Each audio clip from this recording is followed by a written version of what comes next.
Kadiri, kadiri sa mga iglesia. Ay, iglesia, sumunod kayo sa Ten Commandments.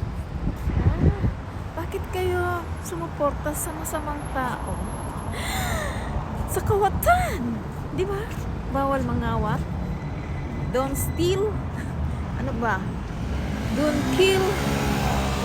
Binubuti sinusuportaran ninyo ang pumapatay.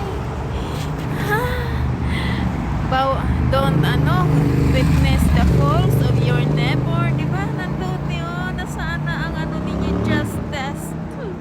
Kayo ang nagpapagulo sa Pinas. O iglesia. O iglesia.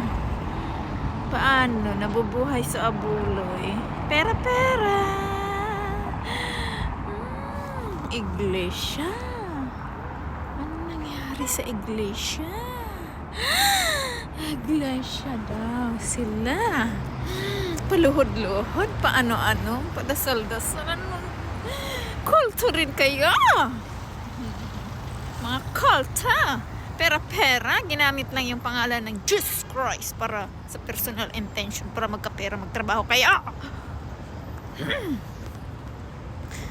Ay, nako. Ewan ko, anong makukuha dyan? Ano ba yan? Tapos pag hindi ka makasimba, anuhin ka? Anuhin ka, parusahan. Anong klase yan? Kulto na yan? Kulto! It's kulto! Hi! Pares lang yan kay Kebulay. Money, money, money, money! Ay, nako, bambi-bless daw sila. Na-bless? Nagdusa pa rin sa kahirapan. Simba ng samba. Pero halos wala pang hindi pa nakaahon sa kahirapan. Bakit? Ilang years ka na nagsamba sa iglesia. Ilang luhod-luhod na sa iglesia na yan. Simba-simba. Kadiri kayo. Paluhod-luhod kayo. Pero, unity kayo sa sa kasamaan. Oh my gosh. My gosh. Philippines in the politics. My God. My God. Imagine. Luhod-luhod kayo. Opo, opo. Ay, kadiri. My God. Nagdusa pa rin sa sakit. Kung bless kayo.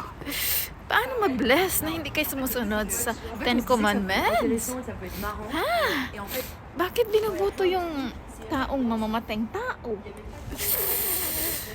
Mga sinungaling. Nasa Ten Commandments na. OMG Iglesia.